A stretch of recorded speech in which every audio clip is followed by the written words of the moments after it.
মা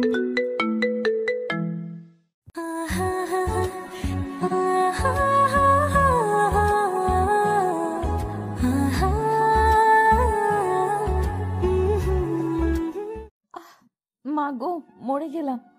কেউ আছো? আমায় একটু বাঁচাও। উফ, কি ব্যথা। আরে কি হয়েছে, এত চিৎকার করছো কেন? কেন চিৎকার করছি দেখতে পাচ্ছ না? না তো, কিছু দেখা যাচ্ছে না। আমার হয়ে গেছে, তাই চিৎকার করছি। বলো কি, এত তাড়াতাড়ি তোমার হলো কেমন করে? সেসব তো জানি না আমি, কিন্তু আমার হয়ে গেছে এইটুকুই জানি। কি ব্যথা গো। এই ফাজিল মেয়ে, এমন দুষ্টুমি করিও না। আমার এই সাউন্ড শুনলে কেমন কেমন যেন লাগে। আমি ব্যথায় কোকিয়ে উঠছি আর তুমি বলছো দুষ্টুমি? আল্লাহ গো, এমন বজ্জাত স্বামী আমার শত্রুরও যেন না হয়। আচ্ছা, ইয়ার্কি মারা বন্ধ করো, সত্যি করে বলো কোথায় ব্যথা করছে? কোথায় আবার? নাভির নিচের নরম কোমল জায়গায় ব্যথা করছে খুব। তলপেটে নাকি? হুম, তল পেটে না গো, আরো নিচে, একদম নিচে। উফ, কি ব্যথা। দেখো রিমি, একদম ফাইজলামি করো না, আমি কিন্তু সিরিয়াস। আমার কি কোনো কাজ নেই নাকি যে তোমার সাথে অযথা ফাজলামি করব? সত্যি ব্যথা করছে। আচ্ছা তাহলে আমায় দেখাও, আমি মালিশ করে দিচ্ছি। রাজ কথাটা বলতেই রিমির পাশে বসে পড়লো। রিমি একটু অদ্ভুত ভাবে রাজের দিকে তাকাচ্ছে। রাজ রিমির এই অদ্ভুত তাকানোর মানে বুঝতে পারছে না। মেয়েটি সত্যিই ব্যথা পাচ্ছে নাকি শুধু শুধু এমন করছে। কিছুই বোঝার উপায় নেই রাজের কাছে।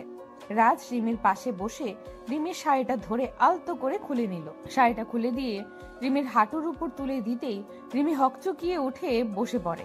রাজকে উদ্দেশ্য করে বলল, কোথায় আবার? তুমি না বললে নাভির নিচের নরম জায়গায় ব্যথা করছে? ওখানেই হাত দিচ্ছি। ছি, তুমি আসলে একটা লুচ্চা লোক তো। হুটহাট করে জায়গা মতো হাত চালান করে দাও কেন? আরে আমি তো তোমার ব্যথা কমাতে চেষ্টা করছিলাম, তুমি আমায় ভুল বুঝছো। আমি তোমায় ভুল না, ঠিক বুঝি। তোমার মাথায় তো সারাদিন এটাই ঘোরে, কখন একটু ধরতে পারবে, কখন একটু করতে পারবে। আমি বুঝি না ভেবেছো? আমি সব বুঝি। তুমি আমার কচুটা বোঝো, কচুটা। আমি ভালো করতে আসলাম দেখে এত কথা শুনতে হচ্ছে তো আমার। ঠিক আছে, আর ভালো করতে আসবো না, থাকো তুমি তোমার মতো, আমি গেলাম। রাজ রিমির কথায় রেগে যায়। রিমির শাড়ির আঁচলটা আবার জায়গা মতো নামিয়ে দিয়ে রিমির পাশ থেকে উঠে পড়ল সে। রিমি এতক্ষণ ধরে রাজের সাথে মজা করছিল। আসলে একটু পরেই রাজ অফিসের জন্য বেরিয়ে যাবে, ফিরবে সেই রাতে। এতটা সময় ধরে রিমি রাজের থেকে দূরে থাকতে ইচ্ছে করছে না। রিমি চায় সব সময় রাজের কাছে থাকতে, রাজের পাশে থাকতে। তাই রাজকে আটকানোর একটা বুদ্ধি পাকিয়ে রিমি এমনটা করে। প্রথমে রিমি ভেবেছে যে রাজ হয়তো রিমির কথাটা শুনে জোর করে রিমিকে আদর করবে, কিন্তু সেটা তো হলো না। বরং জনাব রেগে বোম হয়ে চলে গেল। রাজ রাগে গজগজ করতে করতে চলে যেতেই রিমি মুচকি হাসি দিয়ে রাজের পেছনে চলতে লাগলো। রাজ শাওয়ার নিয়ে বাহিরে এসছে সবে মাত্র। রাজ বাহিরে আসতেই রিমির দৃষ্টি রাজের উন্মুক্ত বুকের দিকে পড়ল। রাজের শরীরের রং উজ্জ্বল বর্ণের লোমবিহীন ফর্সা বুকটা রিমির দৃষ্টি কেড়েছে। রিমি এই বুকেই সব সময় শান্তিতে থাকতে চায়। রিমি এক দৃষ্টিতে রাজের বুকের দিকে তাকিয়ে থাকা দেখতে পেয়ে রাজ রিমিকে উদ্দেশ্য করে বলল, কি হলো, এমন ভাবে তাকিয়ে আছো কেন? কি দেখছো এমন করে? বেশি কিছু না, আমার শান্তির জায়গাটা দেখছি। কেন দেখছো? আমি না লুচ্চা? সবসময় তোর সাথে লুচ্চামি করার ধান্দায় থাকি। আমার দিকে তাকাতে হবে না তোমায়। ওরে বাবা রে, আমার বেবি দেখি রাগ করেছে। আমি তো আমার সোনা বরের সাথে মজা করছিলাম, আর তুমি কিনা সেই মজাকে সিরিয়াসলি নিয়ে ফেলেছো। মজা সবসময় ভালো লাগে না। আমি তোমার উপকার করার জন্য তোমার কাছে গিয়েছি, আর তুমি কিনা আমায় উল্টা পাল্টা বলে তাড়িয়ে দিলে। রাজের কথাটা শেষ হতেই রিমি রাজের দিকে এগিয়ে এলো। রাজের খুব কাছে এসে রিমি রাজের গালের উপর নিজের হাত জোড়া রেখে মুচকি হাসি দিয়ে বলল, আসলে সোনা, আমার তো কিছুই হয়নি। আমি চেয়েছি তুমি এসে আমার সাথে ফাজলামি করো, আমার উপর জোর করো। আসলে কি বলতো, সারাদিন আমি একা বাড়িতে থেকে থেকে বোরিং হয়ে যাই। আমার ইচ্ছে করে সারাদিন তুমি আমার পাশে বসে থাকো। রিমির কথাটা শেষ করতেই রাজ রিমির কোমরের উপর নিজের হাত জোড়া রেখে রিমিকে আলতো করে নিজের সাথে জড়িয়ে নিয়ে বলতে লাগলো, তাই শোনা, তোমার বোরিং লাগে? আচ্ছা অপেক্ষা করো, আমি একটা ছোট্ট বেবি এনে দিচ্ছি। ছোট্ট বেবিকে নিয়ে সময় কেটে যাবে তোমার। বেবি কি করে হবে? তুমি তো আমায় আদরও করো না। আমি তো আদর করতেই চাই, তবে কেউ তো আমায় আদর করতে দিতেই চায় না। বুঝেছি। মানে আমি তো সব সময় আদর খাওয়ার জন্য পাগল হয়ে থাকি, কিন্তু একটু ফাজলামি করলেই তুমি রেগে যাও। ওকে ঠিক আছে, এখন থেকে জোর করে আদায় করব। এবার হবে তো? জি, খুব হবে। এখন দাও, আমি তোমার শার্ট পরিয়ে দিচ্ছি। রিমি পরম আবেশে রাজকে শার্ট পরিয়ে দিতে লাগলো। রাজ রিমির এই ভালোবাসায় সারা দিন বিভোর হয়ে থাকে। পৃথিবীতে এত মানুষ থাকার পরেও সারা দিন রাজের দৃষ্টি শুধুমাত্র তার স্ত্রীকে খুঁজে চলে। একে আসক্ত ব্যক্তিদের কাছে নিজের স্ত্রীর চেয়ে সুন্দরী নারী আর কেউ নেই। রাত শার্ট পরে নিয়ে নাস্তা করতে চলে যায়। রিমি রাজের জন্য টিফিন রেডি করে দিচ্ছে। নাস্তা শেষ করে রাজ বাড়ি থেকে বেরিয়ে যাবে। দরজার কাছে এসে পেছন ফিরে রিমির দিকে তাকাতেই রাজ দেখতে পায় রিমি তার দিকে অপলক দৃষ্টিতে তাকিয়ে আছে। রাজ মুচকি হেসে রিমিকে উদ্দেশ্য করে বলল, এই পাগলি, এমন ভাবে কি দেখছো তুমি? আর কি দেখবো, আমার প্রিয় ভালোবাসার মানুষটিকে দেখছি। তাকে যতক্ষণ ধরে দেখি আমার মন আরো বেশি দেখার ইচ্ছা পোষণ করতে থাকে। ফাজিল, এখন যদি বলো তবে আমি অফিসে যাব কেমন করে? সেসব আমি জানি না। আমার স্বামীকে আমার মন ভরে দেখতে দাও তো। সব সময় তুমি এমন করো। আমার স্বামীর দিকে তাকিয়ে থাকলে তোমার হিংসে হতে শুরু হয়। দুষ্টু লোক একটা। রিমির কথাটা শুনে রাজ হেসে ফেলল। রাজ রিমির দিকে খানিকটা এগিয়ে এসে আলতো করে একটা হ্যাচকা টান দিয়ে রিমিকে নিজের বুকের উপর নিয়ে এলো। রিমি রাজের বুকের উপর হাত জোড়া রেখে দাঁড়িয়ে আছে। রাজ রিমিকে নিজের বুকে নিয়ে এসে রিমির কপালে আলতো করে নিজের ঠোঁট জোড়া ছুঁয়ে দিল। অতঃপর রিমির ঠোঁটের দিকে দৃষ্টিপাত করলো সে। রিমির ঠোঁট জোড়া একদম শুকিয়ে আছে। রাজের ইচ্ছে করছে এই শুকনো ঠোঁট জোড়া এখনই ভিজিয়ে দিতে। রাজ রিমির উষ্ণ ঠোঁটের দিকে তাকাতেই রিমি রাজকে উদ্দেশ্য করে দুষ্টু হাসি দিয়ে বলল, এমন করে দেখে গেলে কি হবে, নাকি মিষ্টিও খেতে হবে? মিষ্টিও খেতে হবে। দাও একটু মিষ্টি খেয়ে নেই। রাজ কথাটা বলতেই আলতো করে রিমির ঠোঁট জোড়া নিজের ঠোঁটের সাথে এক করে দিল। পরম আবেশে রিমির ঠোঁট জোড়া চুষে খেতে লাগলো রাজ। রাজের ঠোঁটের পরশ পেতে রিমি প্রচন্ড ভাবে কেঁপে উঠল। মনে হচ্ছে রিমির সারা শরীরের মধ্যে এক শিহরণ খেলে গেছে। রাজের ইচ্ছে করছে এই ঠোঁটের সব মধু আজ মন ভরে খেয়ে নিতে। একটুও ছাড়তে ইচ্ছে করছে না তার। তবে অফিসের সময় চলে যাচ্ছে, তাই ইচ্ছে না থাকার পরেও রিমিকে ছাড়তে হবে। মিনিট খানেক চুমু খাওয়ার পর রাজ রিমির ঠোঁট জোড়া আলতো করে ছেড়ে দিল। রাজ রিমির ঠোঁট জোড়া নিজের ঠোঁটের বন্ধন থেকে মুক্ত করে দিতেই রিমি খানিকটা হাঁপাতে লাগলো। রিমির গাল ও ঠোঁট ভীষণ রকম লালচে হয়ে আছে। রাজ রিমির দিকে তাকিয়ে মুচকি হাসি দিয়ে বলল, কি হলো জনাবা, ইচ্ছে করছে না বুঝি ছাড়তে? একদম না, আমি তো সেই কখনই ছাড়ার জন্য চেষ্টা করেছি। তবে তুমি তো একদম ডুবে গেছিলে, আমার কি দোষ? হ্যাঁ, বুঝতে পেরেছি কার কি দোষ। এখন এসব বাদ দাও, আমি অফিসে যাচ্ছি, কেমন? সাবধানে থাকবে, ঠিক আছে? তুমিও সাবধানে যাবে, আর অফিসে পৌঁছে একটা কল করবে। ওকে ওকে, আসছি, কেমন? রাজ রিমির থেকে বিদায় নিয়ে অফিসের জন্য বেরিয়ে যায়। রিমিকে ছেড়ে আসতে মোটেও ইচ্ছে করছিল না রাজের। তবে অফিস না আসলে কাজের ক্ষতি হয়ে যাবে, তাই রাজ বাধ্য হয়ে রিমিকে ছেড়ে আসলো। রাজ গাড়িতে বসে বসে রিমির কথা ভাবছে। মেয়েটি কতটা সহজ ও সরল। রিমিকে যতবার দেখে রাজ ঠিক ততবার মুগ্ধ হয়ে যায়। রিমিকে পছন্দ করা যাবে না এমন কোনো কারণ খুঁজতে গেলে কখনো খুঁজে পাওয়া যাবে না কারণ। তবে তাকে ভালোবাসার কারণ খুঁজতে গেলে কারণের অভাব হবে না। রাজ রিমির কথা ভাবতেই মুচকি হেসে ফেলল। অফিসে এসে রাজ রিমিকে কল করে জানিয়ে দিল দুপুরের দিকে রাজ লাঞ্চ করার জন্য ক্যান্টিনে যায়। রাজ খাবার অর্ডার করতে রাজের পাশে এসে বসে নদী। নদী হলো রাজের কলিগ। নদী এসে রাজকে উদ্দেশ্য করে বলল, রাজ সাহেব, লাঞ্চ করতে এসেছেন বুঝি? জি ম্যাম, দুপুর তো হয়ে গেছে, তাই চলে আসলাম। একসাথে বসে কি লাঞ্চ করা যাবে? হ্যাঁ অবশ্যই, কেন নয়, বসুন না প্লিজ। রাজের সম্মতি পেয়ে নদী রাজের পাশেই বসলো। রাজ কাউকে ইগনোর করে না ঠিক, তবে অন্য নারীর থেকে নিজেকে সব সময় দূরে রাখার চেষ্টা করে সে। নদীকে রাজের একটুও পছন্দ হয় না। মেয়েটা সব সময় রাজকে বিরক্ত করতে চলে আসে। রাজ অনেকবার নদীকে বলেছে যে নদী যেন নিজের লিমিট ক্রস না করে। তবে কি আর করার, মেয়েটার মাথায় কোনো সমস্যা আছে হয়তো। তা না হলে এতবার বলার পরেও রাজের পেছনে ঘুরঘুর করে কেন? রাজ খাবার মুখে তুলে নিতেই নদী রাজকে উদ্দেশ্য করে বলল, তো আপনার দিনকাল কেমন চলছে? সবকিছু ঠিকঠাক আছে তো? জি, সব ঠিকঠাকই। আপনার কি অবস্থা? আমার আর অবস্থা, একটা ছেলেকে পাগলের মতো ভালোবাসা, তবে সে তো আমার দিকে ঘুরেও তাকায় না। তাই নাকি? যদি ছেলেটা এমন করে তবে তাকে ছেড়ে অন্য কাউকে খুঁজে নিন যে আপনাকে পাগলের মতো ভালোবাসা দিবে।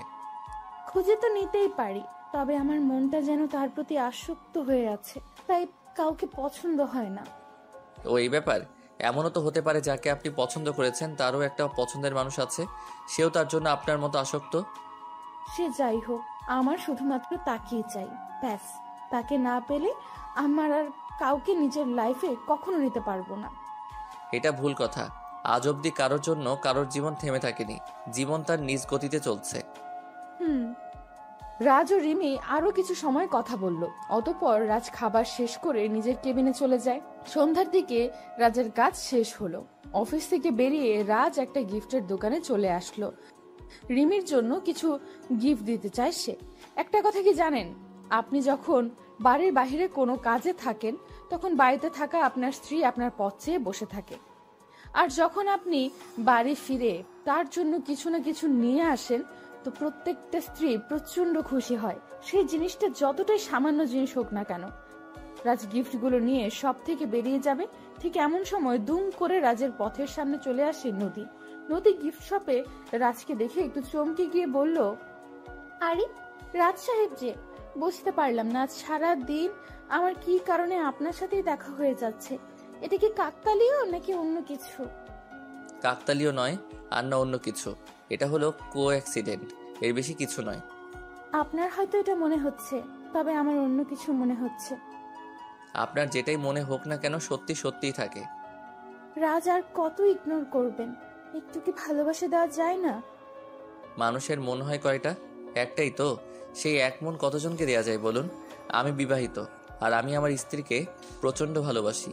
তার জায়গায় আর কেউ কখনো আসতে পারবে না। বিয়ে হয়ে গেছে দেখে কি হয়েছে? আমার মধ্যে কি এমন নেই যা আপনার স্ত্রীর কাছে আছে, বলুন আমায়। ভালো একটা মন, যেটা আপনার নেই। একটা কথা জানেন, নারীরা নারীদের শত্রু হয়ে থাকে। এই কথাটার সেরা উদাহরণ আপনি নিজেই। নিজের মাইন্ডকে বদলে ফেলুন, ভালো থাকতে পারবেন। রাজ কথাটা বলতেই একটা বাঁকা হাসি দিল। অতঃপর নদীকে এড়িয়ে গিয়ে সব থেকে বেরিয়ে এলো।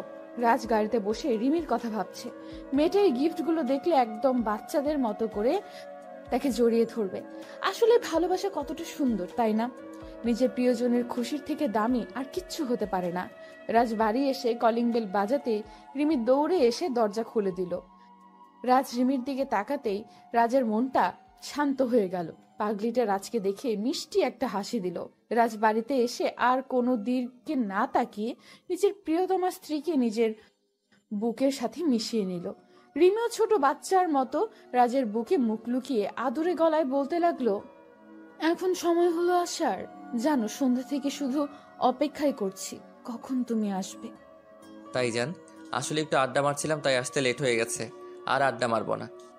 রাজের কথাটা শুনে রিমি দুম করেই চমকে যায়।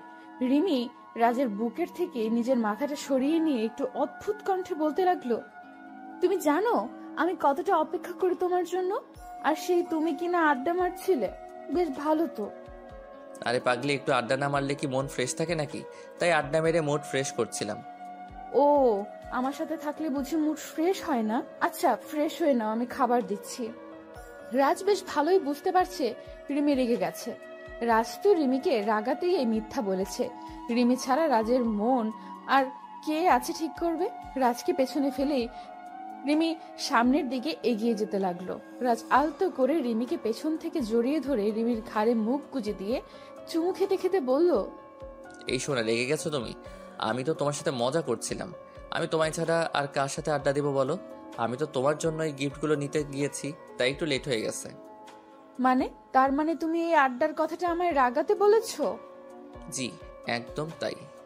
তবে রে ফাজিল, দাঁড়াও তোমার মজা দেখাচ্ছি। রিমি কথাটা বলতেই রাজকে মাইর দিতে ছুটে এগিয়ে আসতে লাগলো। রাজও রিমির থেকে বাঁচতে দৌড়াতে লাগলো। অতঃপর রিমিকে নিজের বুকে টেনে নিল সে। ভালোবাসা এমনই হয়, নিজের প্রিয়জনকে ছাড়া আর কারো সাথে সময় কাটাতে বিন্দু মাত্র ইচ্ছা করে না। ভালো থাকুক এইসব ভালোবাসাগুলো। তোমার এই গর্তটা এত ছোট কেন? আমি ভার্জিন, তাই এটা এত ছোট। ভার্জিন মেয়েদের কি এই গর্তটা ছোট হয়? অন্য সকলের বুঝি বড় হয়? সেটা তো আমি জানি না, তবে শুনেছি ভার্জিন মেয়েদের গর্ত ছোট হয়। উফ, তোমার এই গর্তের দিকে তাকিয়ে আমার মাথা নষ্ট হয়ে যাচ্ছে।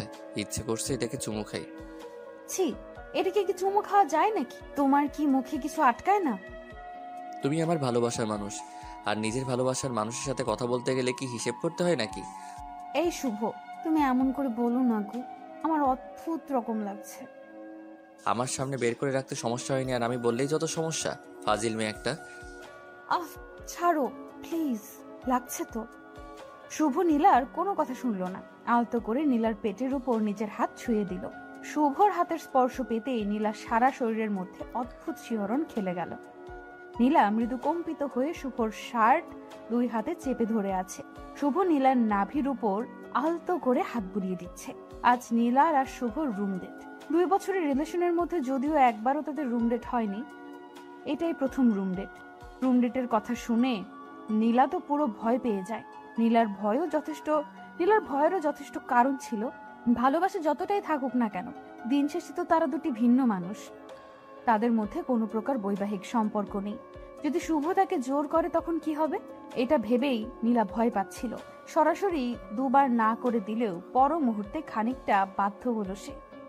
কি আর করবে, ভালোবাসার মানুষটির আবদার পূরণ না করলে সে কষ্ট পাবে। নীলা শুভকে নিজের জীবনের থেকেও বেশি ভালোবাসে, আর তার ভালোবাসার টানই নীলা ছুটে আসে শুভর কাছে। রুম ডেটে গিয়েই নীলা শুভর সাথে আলাদা একটা রুমে চলে আসে। রুমে বসতে গিয়েই আচমকা ভুল করে নীলার পেটের উপর থেকে শাড়ির আঁচলটা সরে যায়, যার কারণে নীলার নাভিটা শুভর চোখের সামনে স্পষ্ট হয়ে যায়। শুভ নীলার নাভি দেখতেই একটা ঘোরে চলে যায়, অপলক দৃষ্টিতে তাকিয়ে থাকে নীলার নাভির দিক। তারপর কি হলো তা তো দেখলেনি। শুভ নীলার নাভিতে হাত বুলিয়ে দিতে লাগলো। কিছু সময় হাত বুলিয়ে দিতেই নীলা খানিকটা বিরক্ত হয়ে যায়। দুম করে শুভর হাত নিজের পেটের উপর থেকে সরিয়ে দিয়ে নীলা বলতে লাগলো, এইসব কি হচ্ছে? তোমায় না বলেছি আমার এসব পছন্দ নয়? তোমার পছন্দ না হতেই পারে, তবে আমার তো বেশ পছন্দ। ইচ্ছে করছে ঠোঁটের পরও সেঁকে দিতে। শুভ, কন্ট্রোল করো নিজেকে, এইসব একদম উচিত নয়। আমাদের মধ্যে এখনো বিয়ের কোনো সম্পর্ক হয়নি। বিয়ের সম্পর্ক থেকে বড় সম্পর্ক আমাদের মাঝে আছে, আর সেটা হলো ভালোবাসার সম্পর্ক। প্লিজ নীলা, বোঝার চেষ্টা করো। না, আমি কিছু বুঝতে চাই না।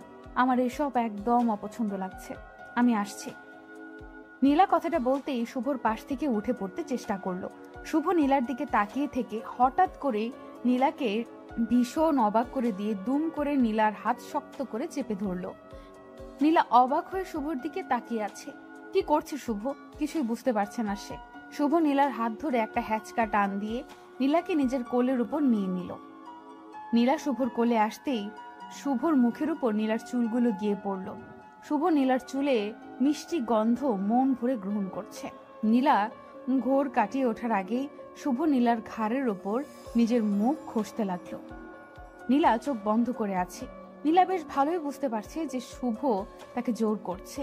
নীলা চেষ্টা করছেও শুভকে নিজের থেকে দূরে রাখতে, শুভর কাছ থেকে নিজেকে সরিয়ে নিতে। তবে কোনো কিছুতেই কি লাভ হচ্ছে না। শুভ নীলার কোমর ধরে আছে। শুভর স্পর্শে নীলার মনের মধ্যে এক অদ্ভুত ভালো লাগা কাজ করতে লাগলো। নীলা যেন নিজের উপর সম্পূর্ণভাবে নিয়ন্ত্রণ হারিয়ে ফেলল। শুভ নীলার ঘাড়ে গলায় পাগলের মতো চুমু খেয়ে চলেছে। নীলা চোখ বন্ধ করে শুভকে উদ্দেশ্য করে কাপা কাপা গলায় বলতে লাগলো, শুভ প্লিজ এমন করিও না। আমার সারা শরীরের মধ্যে অদ্ভুত অনুভূতি কাজ করছে।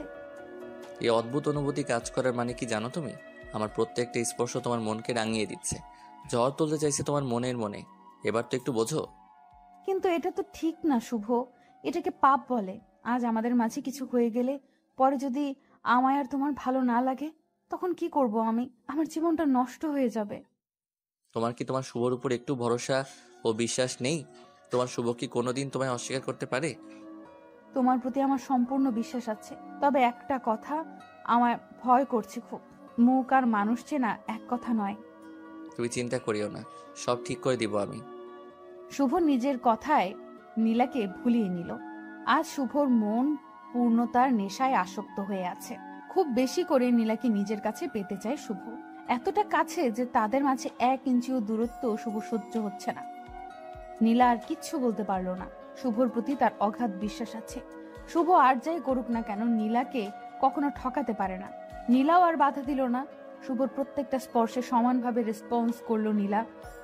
শুভ নীলার ঠোঁট জোড়া নিজের দখলে নিয়ে পাগলের মতো চুমু খেতে লাগলো। নীলা কিছু সময় নিশ্চুপ থাকার পর নিজেকে আর সামলাতে পারল না। শুভর সাথে সেও পাগলের মতো আদর করতে লাগলো। দুজন যেন একে অপরের মাঝে ডুবে যেতে ব্যাকুল হয়ে আছে।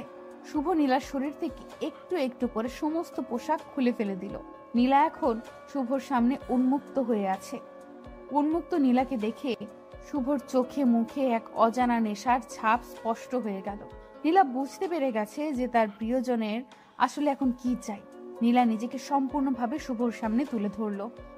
দুজন পূর্ণতার নেশায় মেতে উঠল। কিছু সময়ের জন্য তারা ভুলেই গেছে যে তারা যেটা করছে সেটা ভালোবাসা নয়, নিছক আকর্ষণ মাত্র। নীলা আর শুভ একে অপরের মাঝে সম্পূর্ণভাবে হারিয়ে গেল। পাগলের মতো আদর করতে থাকলো দুজন দুজনকে। আদর পর্ব শেষ হলো প্রায় ঘন্টাখানেক পরে। নীলা ক্লান্ত হয়ে বিছানায় শুয়ে আছে। নিজের নগ্নতা ঢাকার বিন্দু মাত্র শক্তিও যেন তার শরীরে নেই। শুভ ক্লান্ত হয়ে গেছে। নীলার বুকের ওপর মাথা রেখে শুয়ে আছে সে। নিশ্চুপ হয়ে কিছু সময় দুজন একে অপরকে জড়িয়ে ধরে শুয়ে থাকার পর সকল নীরবতা ভেঙে শুভ নীলাকে উদ্দেশ্য করে বলল, চুপ করে আছো কেন? কি হয়েছে? কিছু হয়নি। আমার মাথা ও সারা শরীর ব্যথা করছে ভীষণ। ভার্জিন মেয়েদের একটু ব্যথা হবেই, পেইন কিলার খেয়ে নিলেই ব্যথা কমে যাবে। আচ্ছা, তুমি তবে একটু রেস্ট করো, আমি ফ্রেশ হয়ে আসছি। শুভ কথাটা বলতেই নীলার উপর থেকে উঠে যায়। শুভ উঠে পড়তেই নীলা চাদর টেনে নিয়ে নিচের শরীর ঢেকে নিল। মনের মধ্যে এতক্ষণ কোনো প্রশ্ন উদয় না হলেও এখন অনেক প্রশ্ন মনের মধ্যে উদয় হয়েছে অধরার। মনের মধ্যে এতক্ষণ কোনো প্রশ্ন উদয় না হলেও এখন অনেক প্রশ্ন মনের মধ্যে উদয় হয়েছে নীলার। বারবার মনে হচ্ছে শুভ শুধু তাকে শারীরিকভাবে ভোগ করার জন্য এমন ভালোবাসার নাটক করছে। মন থেকে নীলাকে শুভ ভালোবাসে না, কিন্তু যদি শুভ নীলাকে মন থেকেই ভালো না বাসে তবে সেটা তো শুভর আচরণে প্রকাশ পেত। এমন কিছু তো নীলার চোখে পড়েনি। নীলা আর কিচ্ছু ভাবতে পারছে না। নিজের সব থেকে দামি সম্পদ, নিজের সম্মান আজ বিসর্জন দিতে হয়েছে ভালোবাসার কাছে। নিজের কাছে নিজেকে বড্ড ছোট মনে হচ্ছে তার। নীলার অজান্তেই চোখের কোণে পানি এসে জমা হলো। শুভ ফ্রেশ হয়ে এসে নীলাকে ঠায় শুয়ে থাকতে দেখে বলল, কি হলো, এখন শুয়ে আছো যে? ফ্রেশ হবে না নাকি? নীলা নিশ্চুপ। শুভর প্রশ্নের কোনো উত্তর সে দিল না। শুভ আর বুঝতে বাকি নেই যে নীলার মনটা খারাপ হয়ে গেছে। শুভ নীলার দিকে এগিয়ে এসে নীলার কপালে হাত রেখে বলল, দেখো নীলা, আমরা একে অপরের জন্য জন্মেছি। আমাদের মাঝে কোনোদিন বিচ্ছেদ নামক কোনো শব্দ আসবে না, তুমি আমায় বিশ্বাস করতে পারো। এখনো মন খারাপ করে আছো? আরে যেটা একটা না একটা দিন হবার ছিল সেটা আজ হয়ে গেল, এতে কষ্ট পাওয়ার মতো কি আছে? কষ্ট পাচ্ছি না, ঠিক আছি আমি। আচ্ছা, তবে চলো ফ্রেশ হয়ে নাও, বাড়ি ফিরতে হবে তো নাকি? আসছি, ওয়েট করো। নীলা বিছানা থেকে উঠে ফ্রেশ হতে চলে যায়। বিছানা থেকে নীলা উঠে পড়তেই শুভর চোখ বিছানার উপর পড়ল। খানেক জায়গায় রক্তের দাগ লেগে আছে। রক্তের দাগগুলো দেখে শুভর মনটা খারাপ হয়ে যায়।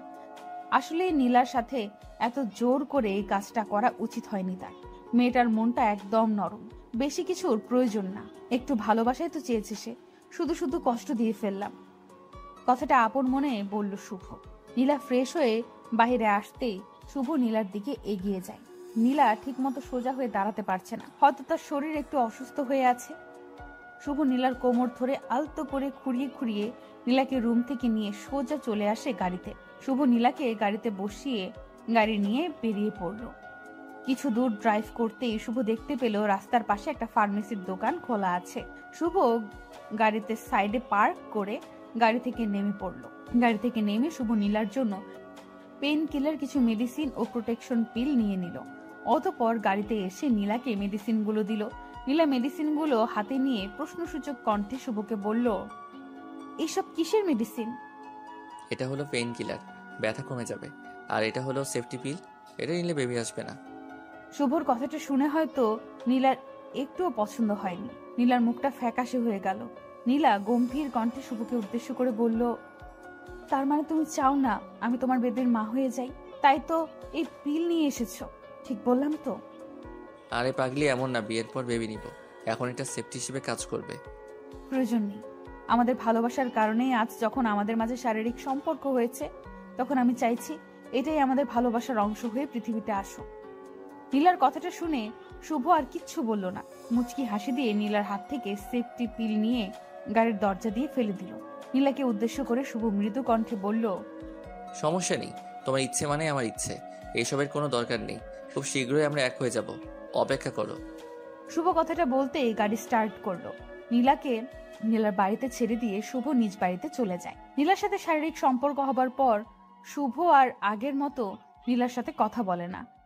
নীলা কল করলে শুভ বারবার এক কথাই বলে, বিজি আছে সে। নীলা বুঝতে পারলো না কিছু। হঠাৎ করে তার ভালোবাসার মানুষটির এমন পরিবর্তন নীলাকে ভাবিয়ে তুলছে ভীষণ। নীলার এতটুকু তো বেশ বুঝতে পারছে যে শুভ তাকে এড়িয়ে চলছে, অবহেলা করছে। তবে বেহায়া মন বারবার তার কাছেই ফিরে যায়, যার কাছে তার কোনো মূল্য থাকে না। নীলা সারাদিন ঘরের মধ্যে শুয়ে বসে কাটায়। একটু একটু করে নীলা যেন ডিপ্রেশনে আক্রান্ত হয়ে পড়েছে। একদিন দুম করেই নীলার প্রচন্ড বমি হতে লাগলো। নীলা দ্রুত প্রেগন্যান্সি টেস্ট করাতেই বুঝতে পারলো নীলা মা হতে চলেছে। নীলা বুঝতে পারছে না যে সে এই সংবাদে খুশি হবে নাকি দুঃখ পাবে, কারণ নীলার গর্ভেতেই সন্তান একটু একটু করে বড় হয়ে উঠছে।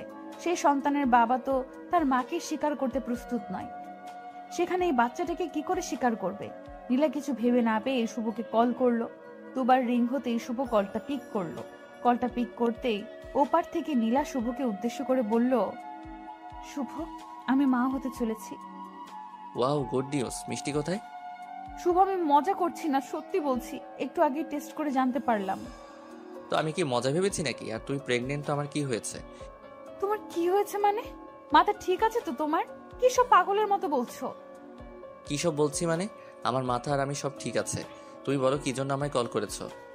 শুভ, এই সন্তানটা আমাদের, আর এই নিউজটা আমাদের খুশির খবর নিয়ে আসছে। আর তুমি কিনা বলছো তোমার তাতে কি? ওয়েট, এই সন্তান আমাদের মানে? একদম অন্যের পাপের বোঝা আমার উপর চাপিয়ে দিবে না। এই সন্তান আমার না। শুভর কথাটা শুনে যেন নীলার পায়ের নিচ থেকে মাটি সরে যায়। নীলা অবাক হয়ে যায় শুভর কথাটা শুনে। শুভ আজ নিজের সন্তানকে অস্বীকার করে বলছে এই সন্তান তার নয়। নীলার গলা শুকিয়ে গেছে। নীলা শুকনো গলায় শুভকে উদ্দেশ্য করে বলল, তার মানে কি বলতে চাও তুমি? আমি অন্য কারোর সাথে ফিজিক্যাল রিলেশন করে এই বাচ্চাকে গর্ভে নিয়েছি?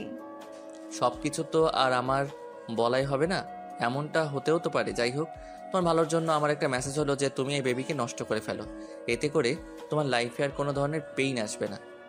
শুভর কথাটা শুনে নীলার চোখ থেকে আপনা আপনি পানি টপ টপ করে গড়িয়ে পড়তে লাগলো।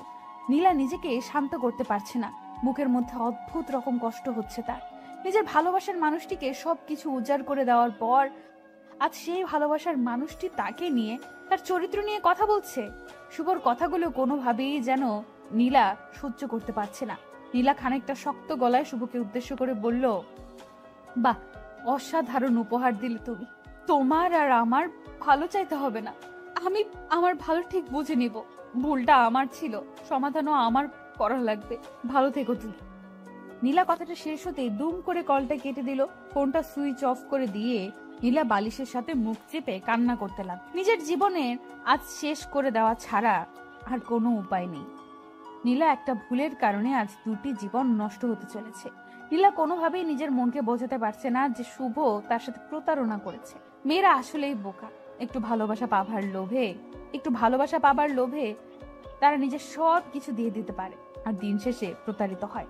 নীলা কান্না করছে। হঠাৎ করে শুভ অনুভব করলো কারো একটা হাত নীলার কাঁধের উপর পড়ছে। নীলা মুখ ঘুরিয়ে পেছনে তাকাতেই দেখতে পায় শুভকে নিজের রুমে দেখে নীলা চমকে যায়। নীলা প্রশ্নসূচক কণ্ঠে বলে উঠল, তুমি আমার রুমে কি করছো? আচ্ছা, তোমায় নিয়ে যেতে এসেছি, তাও নিজের স্ত্রী করে। অনেক তো কাজ করলাম, এখন নিজের পরিবারকে সময় দেওয়ার পালা। মানে কি সব বলছো তুমি? একটু আগে তো বললে আমার চরিত্রে। দৌড় পাকলি, মজাটাও দেখি বোঝো না তুমি। আমি তো তোমায় একটু কষ্ট দিতেই এমন কথা বলেছি। এখন কথা না বাড়িয়ে তাড়াতাড়ি রেডি হয়ে নাও, আব্বু আম্মু কথা বলছে বাইরে। অতঃপর শুভর কথায় নীলার বুকে প্রাণ ফিরে এলো।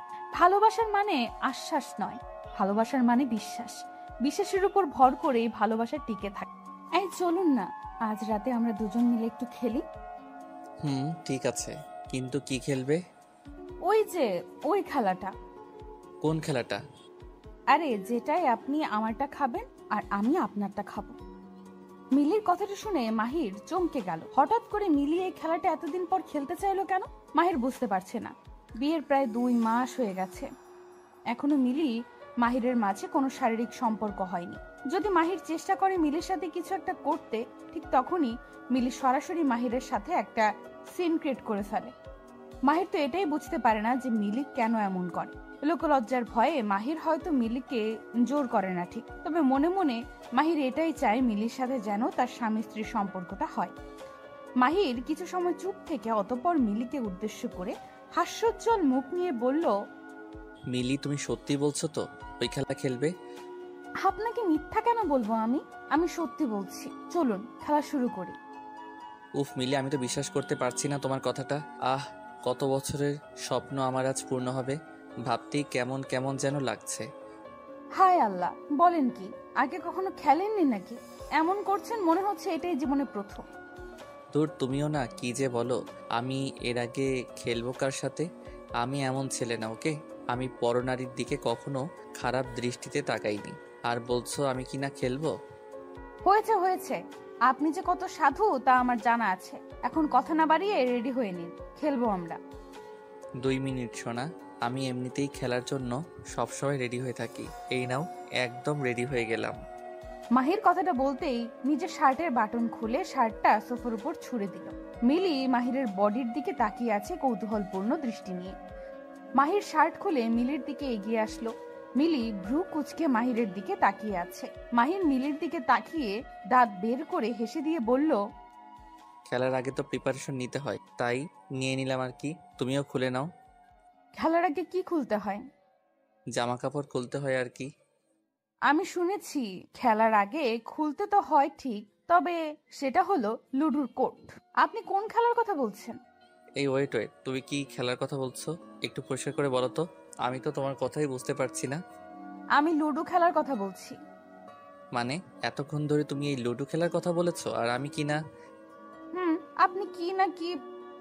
মিলি ভ্রু কুচকে কথাটা বলতেই মাহির কিছু সময় মাথাটা নিচু করে রেখে অতঃপর মাহির মিলির কাছে এসে বসলো আর মিলির হাত ধরে বলতে লাগলো, দেখো মিলে, আমার না ভীষণ ইচ্ছে করছে সব স্বামী স্ত্রী যা যা করে ওইসব করতে। তোমার কি কোনো ফিলিংস নেই? সবাই কি করে, আর আমার মধ্যে তো অনেক ফিলিংস আছে। বলুন আপনি কি করে আপনাকে ফিলিংস দেখাবো আমি? দেখো কি কি করে, তুমি শুধু চুপ করে আমার আদরগুলো অনুভব করো। বলুন আপনি কি করে আপনাকে ফিলিংস দেখাবো আমি? মাহির কথাটা বলতেই মিলির কোমর ধরে আলতো করে মিলিকে নিজের কাছে টেনে নিল। মিলি চুপ হয়ে মাহিরের দিকে তাকিয়ে আছে। মাহির মিলির ঠোঁটের দিকে মুগ্ধ দৃষ্টিতে তাকালো। মিলির ঠোঁটজোড়া এতটা সুন্দরভাবে মাহিরের দিকে তাকিয়ে আছে যে মনে হচ্ছে কোনো গোলাপের পাপড়ি সদ্য ফুটেছে। মাহির মিলির ওই রসালো ঠোঁটের দিকে নিজের ঠোঁটজোড়া এগিয়ে নিয়ে যেতেই মিলি দুম করে মাহিরকে সজোরে একটা ধাক্কা মেরে দিল। মিলির ধাক্কা খেয়ে মাহির খানিকটা দূরে সরে যায় মিলির কাছ থেকে। মাহির মিলির দিকে কৌতূহলপূর্ণ দৃষ্টি নিয়ে তাকাতেই মিলি রাগে গজগজ করতে করতে মাহিরকে উদ্দেশ্য করে ভীষণ কর্কশ কণ্ঠে বলতে লাগলো, ছি, আপনাকে আমি কতটা ভালো মানুষ মনে করেছিলাম, অথচ আপনিও এতটা নোংরা হবেন আশা করতে পারিনি আমি। মিলি, আমি নোংরামির কি করলাম? আমি তো তোমায় ভালোবাসি আর তোমায় আদর করতে চাইছি, এতে নোংরামি কোথায় পেলে? আপনি যেটাকে ভালোবাসা বলছেন সেটা আসলে নোংরামি, এটা আমি খুব ভালো করে জানি। পুরুষ মানুষ কাছে আসা মানেই পাপ। আপনি আমার সাথে এইসব কাজ করার চেষ্টা করছেন, আমায় পাপের ভাগী করতে চাইছেন। মানে কি সব বলছো? স্বামী স্ত্রী এইসব করবে না তো কি করবে? আর আমার বাবা মা আর তোমার বাবা মাও তো এইসব করেছে, এতে পাপের কি আছে? মাহিরের কথাটা হয়তো মিলির একটুও ভালো লাগেনি। মিলির চোখ জোড়া হঠাৎ করে রক্তবর্ণ ধারণ করে নিল। মাহির মিলির ঠোঁটের দিকে তাকিয়ে ভয় চুপসে গেল। বুঝে উঠতে পারলো না সে কি এমন বলেছে যার কারণে মিলির এতটা রাগ উঠে গেছে। মাহির একটা ঢোক গিলে মিলিকে ভয়ে ভয়ে কণ্ঠে বলল, মিলি, তোমার চোখ জোড়া এমন হয়ে আছে কেন? আমি কি কিছু খারাপ বলেছি? চুপ, একদম চুপ। আপনি এতটা অসভ্য লোক, ছি। আপনি কিনা আমার বাবা মাকে নিয়ে বাজে কথা বললেন। আপনি এতটা লুচ্চা একটা লোক, ছি। মিলি, কি বলছো জানো তুমি? স্বামী স্ত্রী এসব করে, এটা কোনো পাপ না। বিয়ের পর স্বামীর সাথে কিছু করাকে পাপ বলে না, একটু তো বোঝার চেষ্টা করো।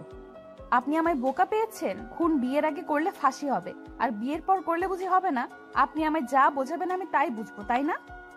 মিলি রে মিলি, আমি তোরে কেমনে বুঝে? এখন তুই যেটা বলছিস সেটা পাগলের মতো কথা। স্বামী স্ত্রীর ভালোবাসার আরেক নাম পূর্ণতা। শারীরিক সম্পর্ক না হলে আমাদের কোনো দিন বেবি আসবে না, আর না আসবে সংসারের শান্তি। এইবার তো বুঝো। মাহিরের কথাটা শুনে মিলি কান্না করে দিল। মাহির যথেষ্ট রেগে আছে। আর বিয়ের পর থেকে মিলির এসব ফালতু কথা সহ্য করে চলেছে মাহির। আর কত সহ্য করবে সে? বিয়ের পর স্বামী স্ত্রীর মাঝে যদি কোনো সম্পর্ক নাই থাকে তবে বিয়ে করার কি আছে? মিলিকে কান্না করতে দেখে মাহির অবাক হয়ে যায়। হঠাৎ করে আবার কি হলো এই মেয়ের যে কান্না করতে লাগলো?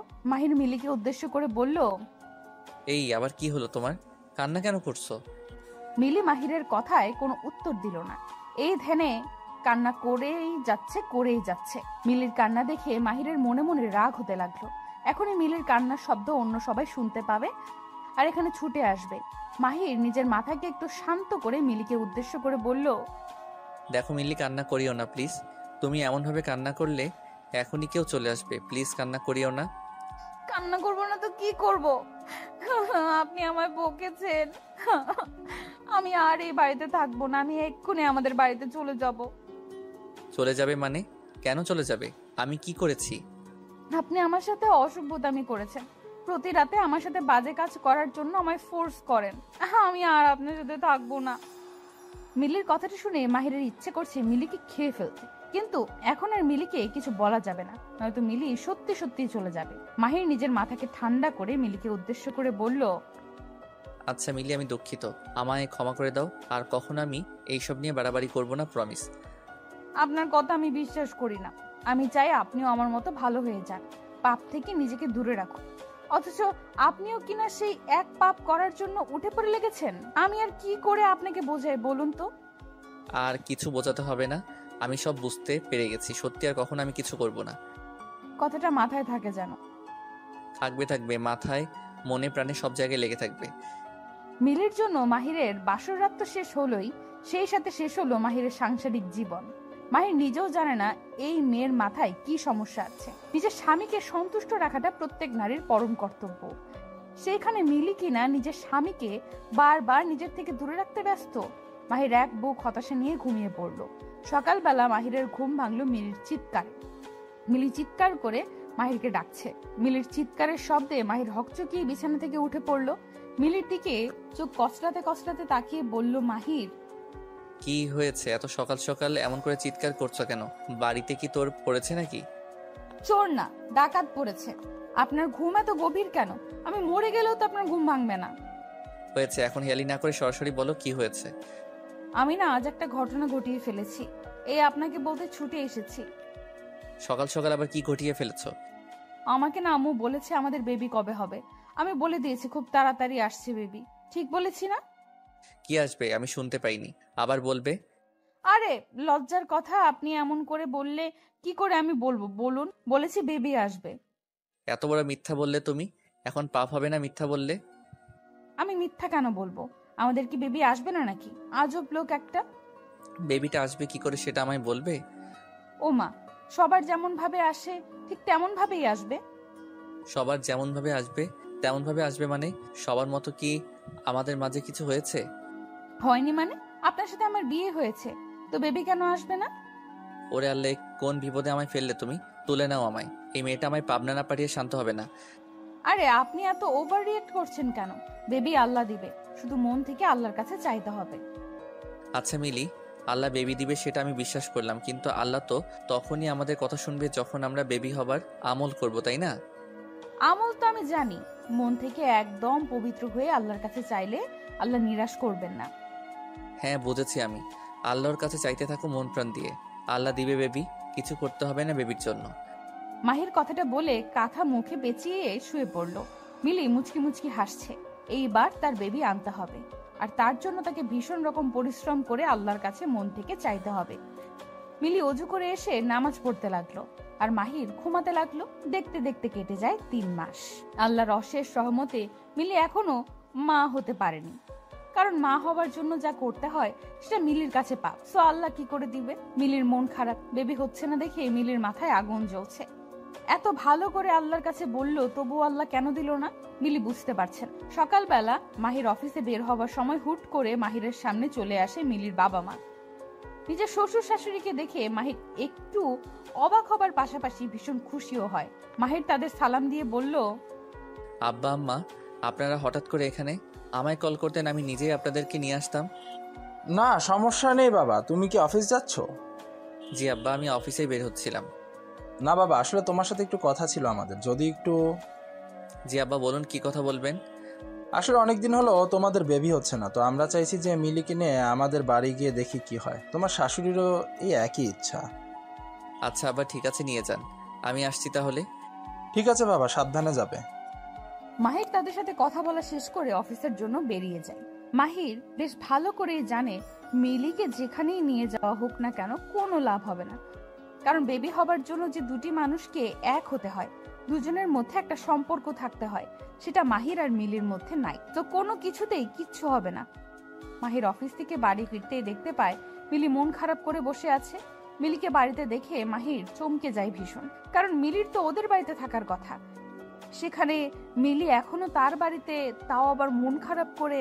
মাহির মিলির কাছে এসে কৌতূহলী হয়ে বলল, মিলি, কি হয়েছে? মন খারাপ করে আছো কেন? তোমার না ও বাড়িতে যাওয়ার কথা ছিল? আমি কোথাও যাব না, আমি আপনার সাথেই থাকবো এই বাড়িতে। তা ঠিক আছে, কিন্তু কি হয়েছে? মন কেন খারাপ তোমার? মাহিরের কথাটা শেষ হবার আগেই মিলি দৌড়ে এসে মাহিরকে শক্ত করে জড়িয়ে ধরলো। মাহির খানিকটা অবাক হয়ে যায় মিলির এমন কাজে। মিলি মাহিরকে শক্ত করে জড়িয়ে ধরে কান্না করতে লাগলো। মাহির মিলিকে খানিকটা শক্ত করার চেষ্টা করে বলতে লাগলো, মিলি, কান্না কেন করছো? কি হয়েছে বলো আমায়। আচ্ছা, এমন ভাবে কান্না করলে কি একটু ভালো দেখাবে তোমায়? আমায় আজ মন ভরে কান্না করতে দিন, আমি অনেক কান্না করতে চাই। কিন্তু কেন? হুট করে কারণ ছাড়াই কি কেউ কান্না করে বলো? আমি জানি না কে করে আর না করে, তবে আমি করব। পাগলি একটা। আচ্ছা বলো, তোমার কান্নার কারণ কি? আমি বিয়ের পর থেকে একটা ভুল ধারণা মনের মধ্যে পোষণ করে আপনাকে অনেক অনেক কষ্ট দিয়েছি। হয়তো আমার কাজের জন্য আমি কখনো ক্ষমা পাবো না। কষ্ট কোথায় দিয়েছো? সব ঠিক আছে তো? আপনি আর একটাও কথা বলবেন না। কষ্ট দিয়েছি কি দেইনি তা আমি জানি, আপনি আমায় ক্ষমা করে দিন, আর কখনো আপনাকে কষ্ট দিব না আমি, প্রমিস। সেসব ঠিক আছে, কিন্তু হয়েছেটা কি? বিয়ের পর আমি যেটাকে পাপ বলতাম সেটা পাপ নয়, সেটাই আসল ভালোবাসা। এটা আমি এত পরে বুঝতে পেরেছি। আমার বেবি লাগবে, আপনার আদর লাগবে, আপনার ভালোবাসা লাগবে। প্লিজ আমায় ক্ষমা করে দিয়ে নিজের বাহু ডোরে আঁকড়ে নিন। পাগলি একটা। আমি তো আগেই বলেছিলাম এটা পাপ না, বরং ভালোবাসা।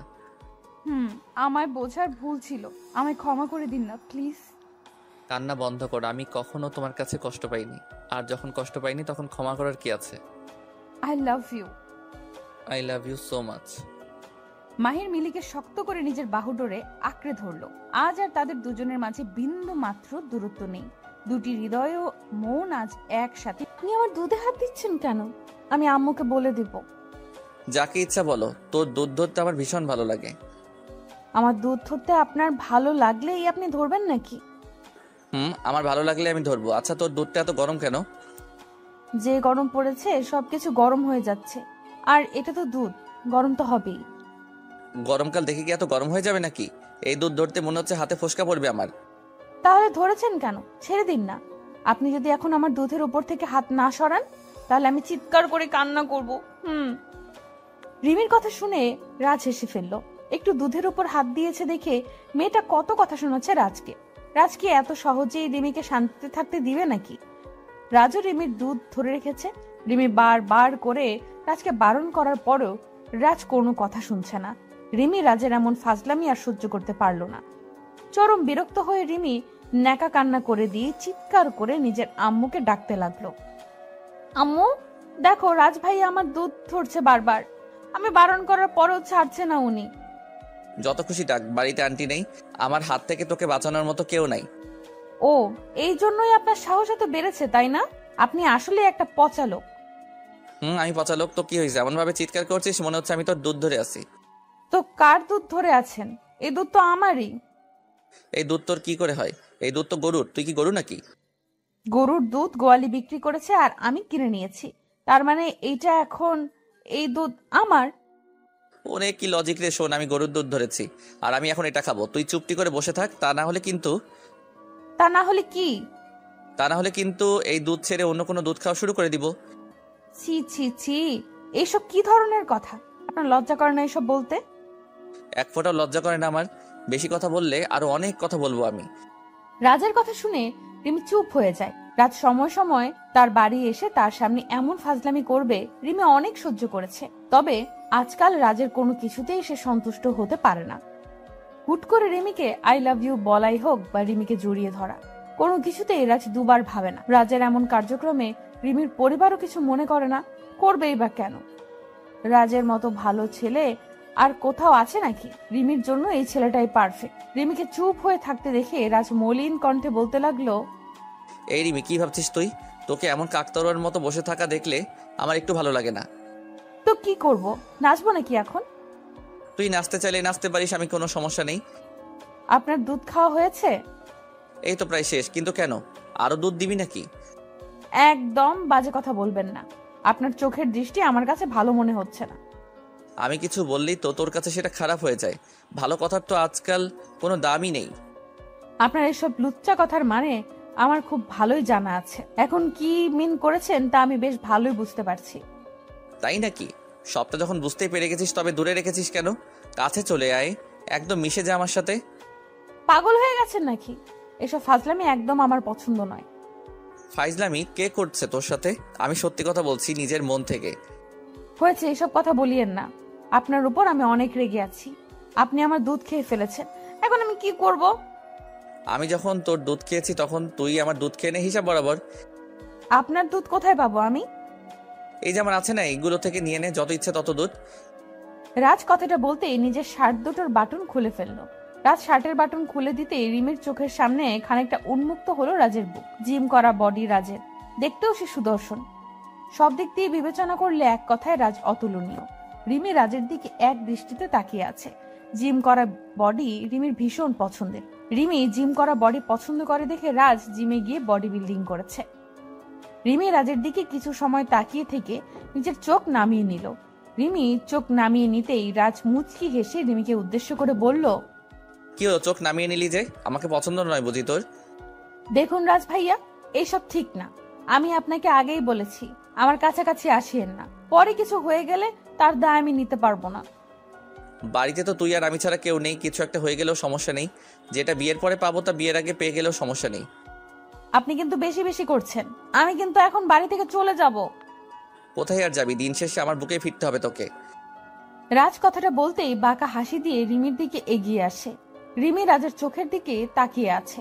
রাজের চোখগুলোর মধ্যে এক অদ্ভুত নেশা কাজ করছে। রিমি ভাবছে, রাজ আজ যদি তাকে কিছু করে ফেলে তাহলে কি হবে। রাজ এক পা করে রিমির দিকে এগিয়ে আসতে লাগলো। রিমিও রাজের দিকে খানিকটা পিছিয়ে যেতে লাগলো। রাজকে এখন ভীষণ ভয় করছে তার। এই ছেলে কি না কি করে ফেলে।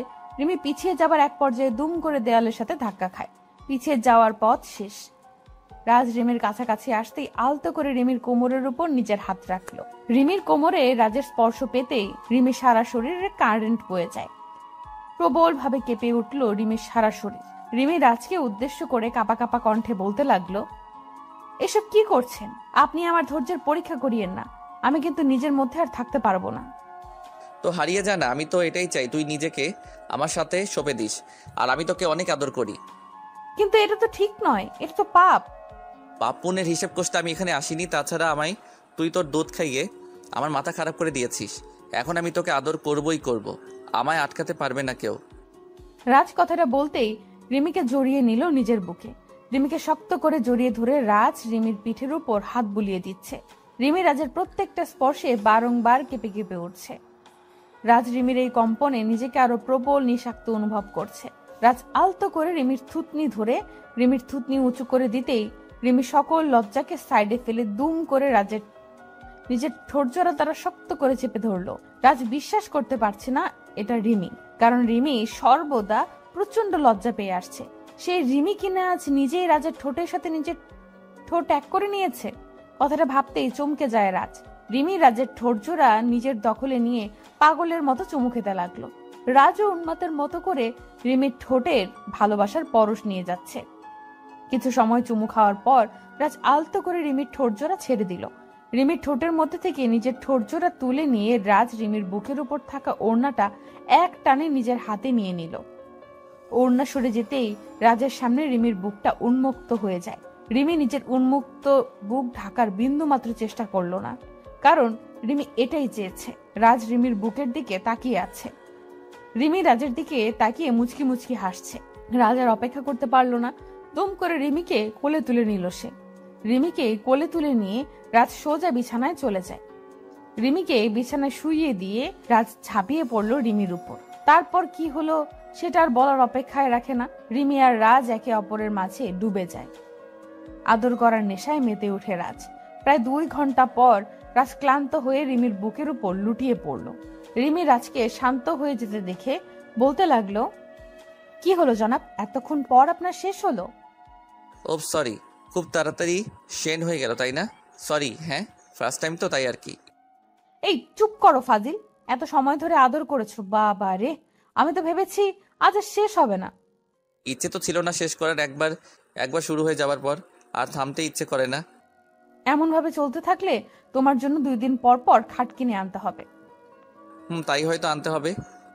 রাজ কথাটা শেষ করার সাথে সাথে কলিং বেল বেজে উঠল। কলিং বেলের শব্দ পেতেই রিমি দ্রুত জামা পরে নিল আর রাজও জামা পরে নিল। দুজন রেডি হয়ে নিয়ে রিমি দরজা খুলতে চলে যায়। দরজা খুলতেই রিমি দেখতে পায় তার আম্মু চলে এসেছে। রিমির আম্মু রুমে প্রবেশ করতে করতে রিমিকে উদ্দেশ্য করে বলতে লাগলো, রাজ কি চলে গেছে নাকি এখনো আছে? না আম্মু, রাজ ভাইয়া এখনো রুমেই আছে। কিন্তু কেন? এমনি, ওর সাথে আমার কথা আছে। কি কথা আম্মু? সেটা তোকে বলতে হবে নাকি? রাজকে গিয়ে বল আমার রুমে আসতে। ঠিক আছে আম্মু, বলছি। রিমি নিজের আম্মুর সামনে থেকে সোজা চলে আসে রুমে। রিমির আম্মুর মুখ ভারী হয়েছিল। রিমির আম্মুর মুখটা দেখে রিমি বেশ বুঝতে পারলো যে তার আম্মুর মুড ভালো নেই। কিন্তু কি হলো হঠাৎ করে যে তার মুখ এমন গম্ভীর হয়ে গেছে?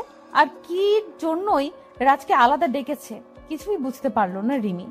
রিমি রাজের কাছে এসে রাজের উদ্দেশ্যে বলতে লাগলো, রাজ, কোনো সমস্যা হয়েছে হয়তো, আম্মু তোমাকে ডেকেছে।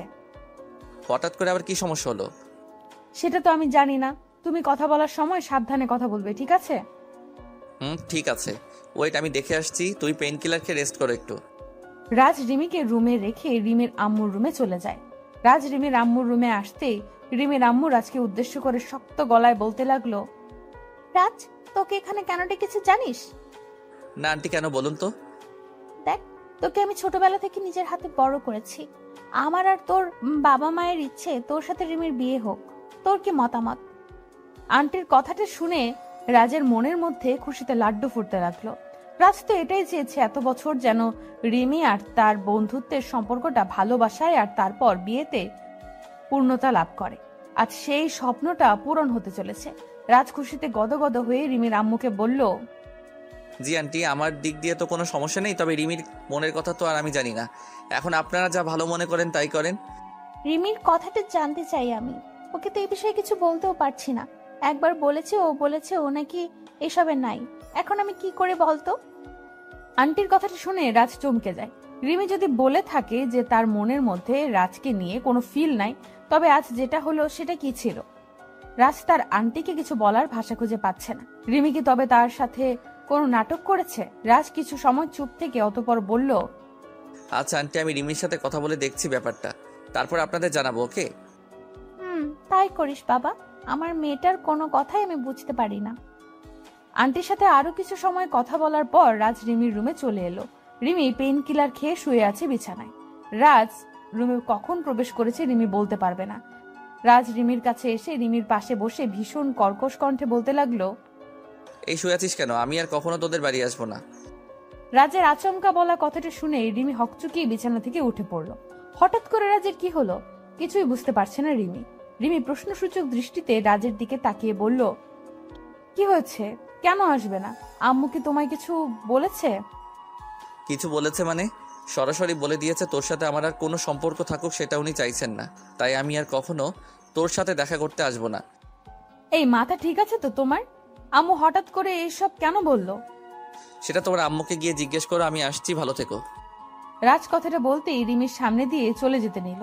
রাজকে চলে যেতে দেখে রিমি দুম করে রাজের হাত ধরে ফেললো আর রাজকে উদ্দেশ্য করে বলল, এই কোথায় যাও তুমি? আমার ছেড়ে কোথাও যেতে পারবে না তুমি। আমি আম্মুর সাথে কথা বলছি। সে তুমি বলতেই পারো, তবে তাতে কোনো লাভ হবে না। আগে চলো তো আমার সাথে, তারপর দেখছি লাভ হয় নাকি লোকসান হয়। রিমি রাজের হাত ধরে রাজকে টানতে টানতে নিয়ে যায় রিমির আম্মুর কাছে।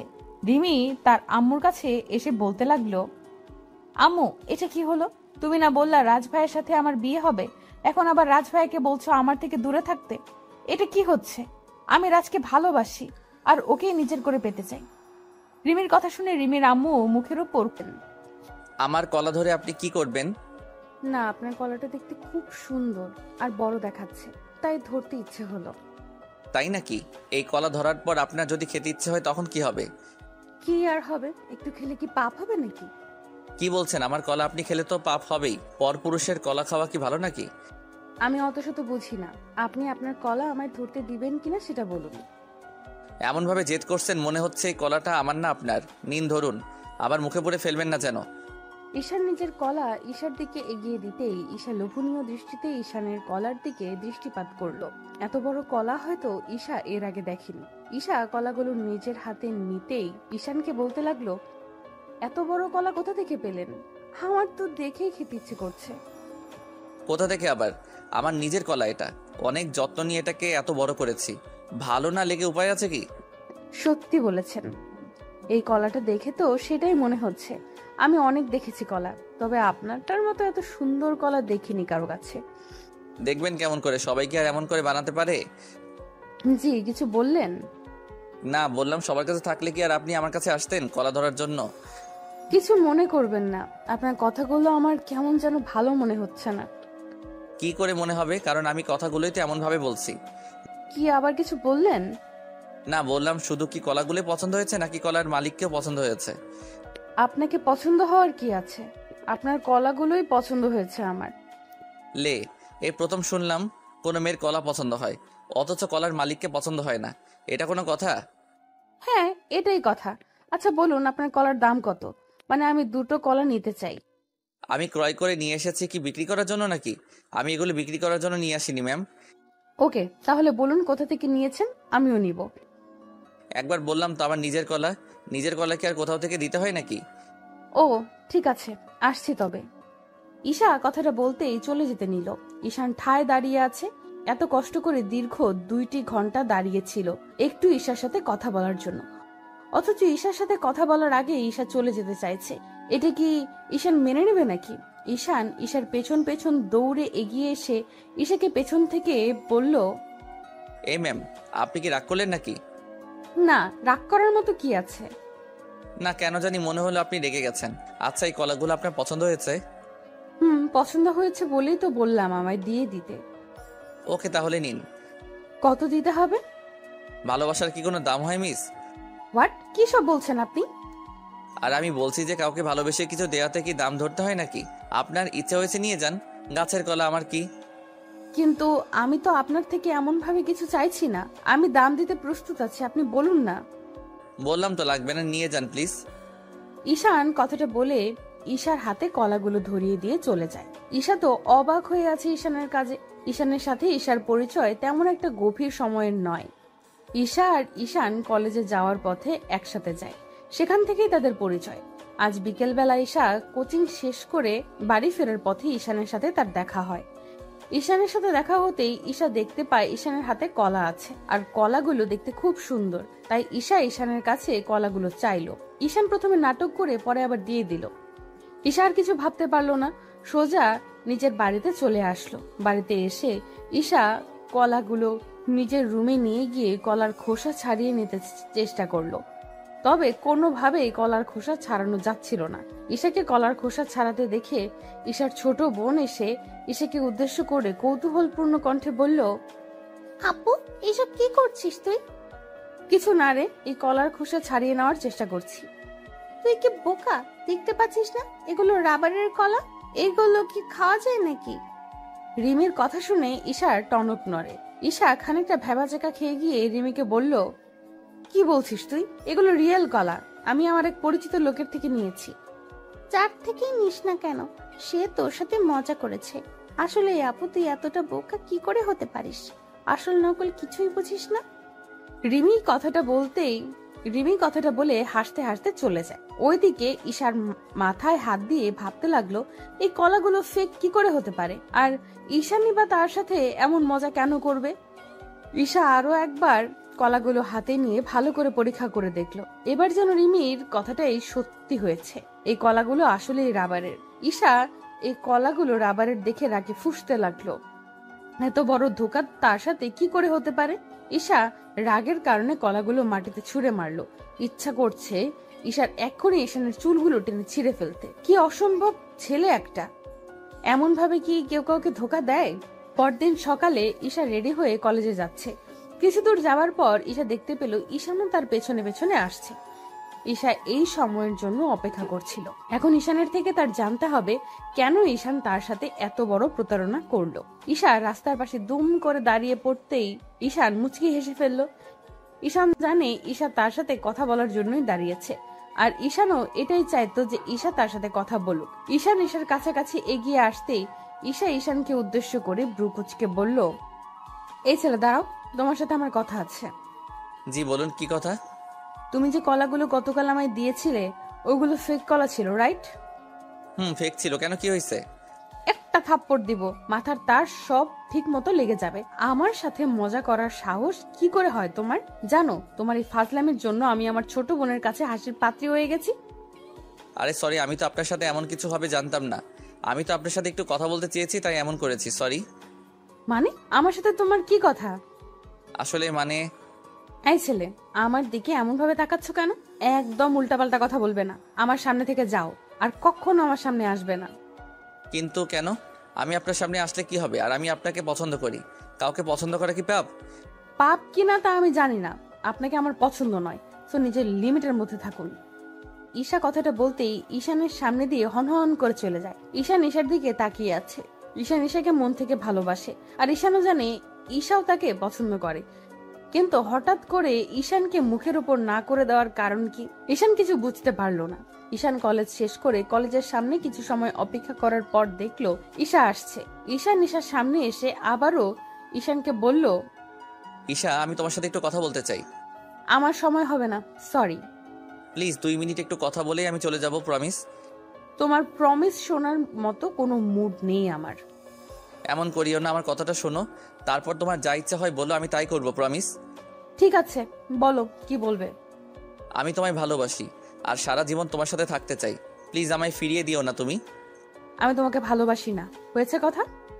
আচ্ছা ঠিক আছে, আমায় শুধু এইটুকু বলো, কি কারণে আমায় ভালোবাসো না? আমার মধ্যে কি সমস্যা আছে বলো তুমি। আপনার মধ্যে কি সমস্যা তা তো বলতে পারছি না, তবে এইটুকু শিওর থাকুন আপনি আমার মতো না, সো একটু দূরে থাকাই ভালো। এটাই তোমার শেষ কথা? তবে আমারও একটা কথা আছে, শুনবে? আমি যে কোনো ভাবেই হোক তোমায় নিজের করেই ছাড়বো, প্রমিস করলাম। আমার ভালোবাসা এতটা দুর্বল না যে হারিয়ে যাবে। ওকে, অপেক্ষায় থাকলাম। ঈশা কথাটা বলতেই ঈশানের সামনে দিয়ে চলে যায়। ঈশান এক দৃষ্টিতে ঈশার চলে যাওয়ার দিকে তাকিয়ে আছে। মনকে বোঝাতে পারছে না ঈশান যে ঈশার মনের মধ্যে তার জন্য কোনো জায়গা নেই। ঈশান ঠায় দাঁড়িয়ে আছে নীরবে। ঈশানকে এমন দাঁড়িয়ে থাকতে দেখে ঈশানের বন্ধু রাজ এসে ঈশানকে উদ্দেশ্য করে বলল, কিন্তু কেন, কি হয়েছে? আর বলিস না দোস্ত। আচ্ছা আমি কি দেখতে খারাপ? কোনো নেশা করি? চরিত্র খারাপ আমার? না তো, কিন্তু কেন, কি হয়েছে? ঈশা আমায় রিজেক্ট করেছে। জানিস, ওকে প্রথম দেখে আমি পাগল হয়ে গেছি। এতটা পাগল হয়েছি যে ওকে ছাড়া আমি বাঁচতে পারবো না। সেই ঈশা আজ আমায় মুখের উপর না করে চলে গেছে। আমি কি করব বুঝতে পারছি না দোস্ত। সত্যি ভালোবাসিস ওকে? সত্যি ভালোবাসি আমি। তাহলে চাপ নিচ্ছিস কেন? তুই এক কাজ কর, তোর বাড়ির লোকেদের জানিয়ে দে, তারপর দেখ কি হয়। মানে বাড়ির লোকদের জানালে আমাকে বাড়ি থেকে বের করে দিবে, তখন আমি কোথায় যাব? ভালোবাসার জন্য মানুষ জীবনও দিয়ে দেয়, আর তুই কিনা বাড়ি চিন্তা করছিস? ছি দোস্ত।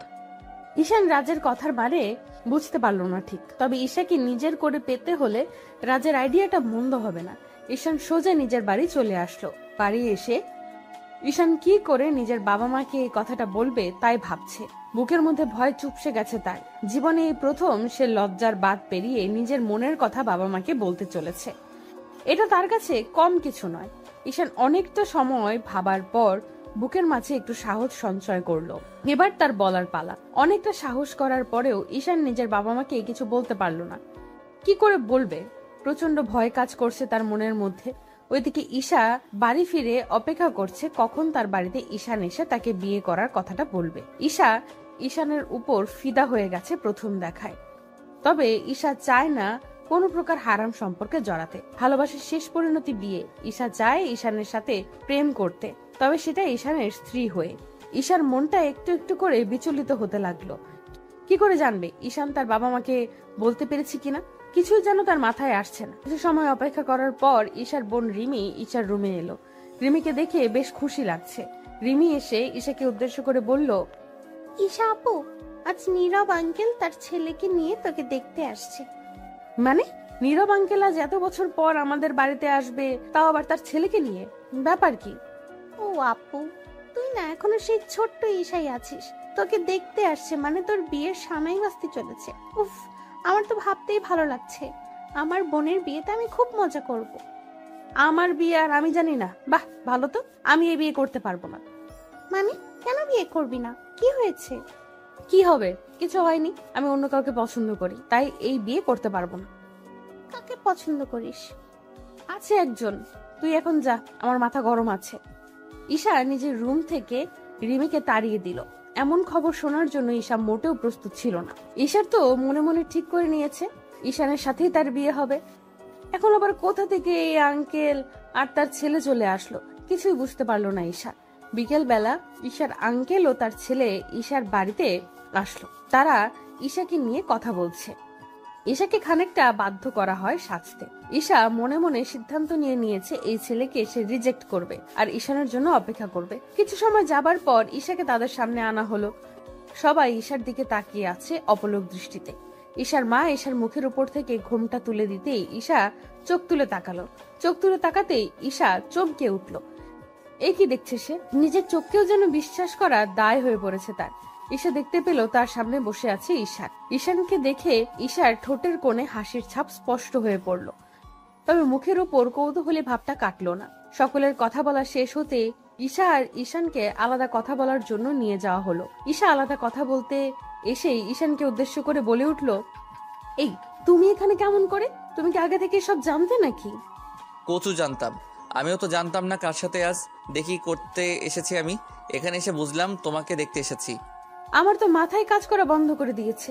এটা কি করে সম্ভব হলো? সত্যি ভালোবাসা এমনই হয়, পূর্ণতা ঠিক খুঁজে নেয়। আর আমি বলেছিলাম না আমার ভালোবাসা আমি পূর্ণতা দিব। বিধাতা হয়তো এটাই চেয়েছে। হয়তো বা। তো এখন বলো, ভালোবাসো কি আমায়? এখন কিছু বলতে পারবো না আমি। কিন্তু কেন? সেটা না হয় বাসর রাতেই বলবো। ঈশার ঠোঁটের কোণে মিষ্টি হাসিটা দেখে ঈশানের আর বুঝতে বাকি থাকলো না যে ঈশার মনের কথাটা কি হতে পারে। যে ভালোবাসা বিধাতা নিজে তৈরি করে দেয়, সে ভালোবাসাকে তুচ্ছ তাচ্ছিল্য করার সামর্থ্য কারোরই থাকে না।